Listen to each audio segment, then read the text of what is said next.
Assalamu alaikum. This is Zehra Shaikh. I'm a final year student at Hamdard University Faculty of Pharmacy.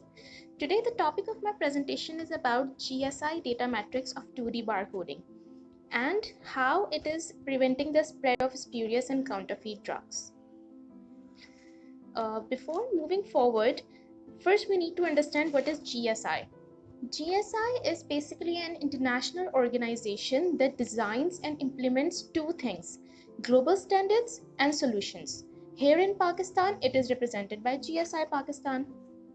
Now, on your screens, you may see that there are two types of codes: data matrix code and QR code. We are only concerned with data matrix code. The idea behind putting both on the same frame is to understand the distinction points only.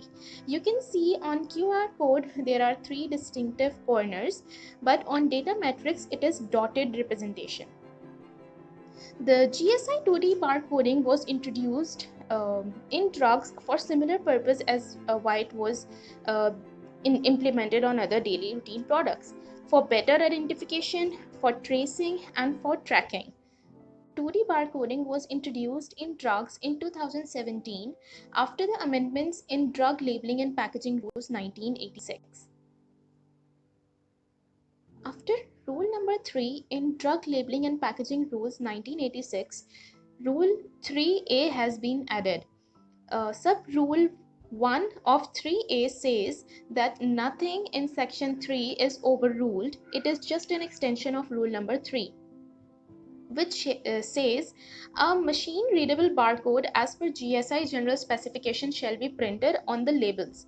It is not just for the drugs that are manufactured in Pakistan domestically, it is for exported and imported drugs as well. It should be printed at different packaging levels, that is secondary packaging, primary packaging, and tertiary packaging. For another reference, sub-rule number 6 is on your screens. It simply says, along with other particulars captured in GSI data matrix of 2D barcode, a serial number shall also be captured. As we know that a 2D barcode has numeric capacity of 3116 characters and it has alphanumeric capacity of 2335 characters. Now, how it is preventing the spread of spurious and counterfeit drugs? The QR code will help track and trace medications during the entire supply chain and ensure its authenticity.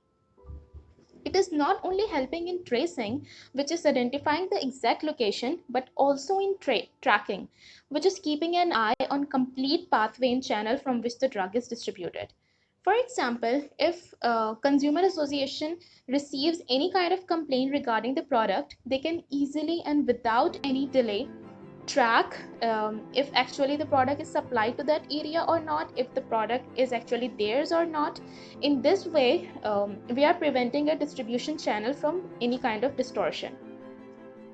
Also, when drugs are scanned, they are immediately be identified. They can be easily identified. This improves the traceability of medicines, allowing spurious drugs to be easily identifiable. So it wouldn't be wrong to say that GSI 2D barcoding is an obligatory authenticity feature on the packaging. Thank you. I hope you like my presentation.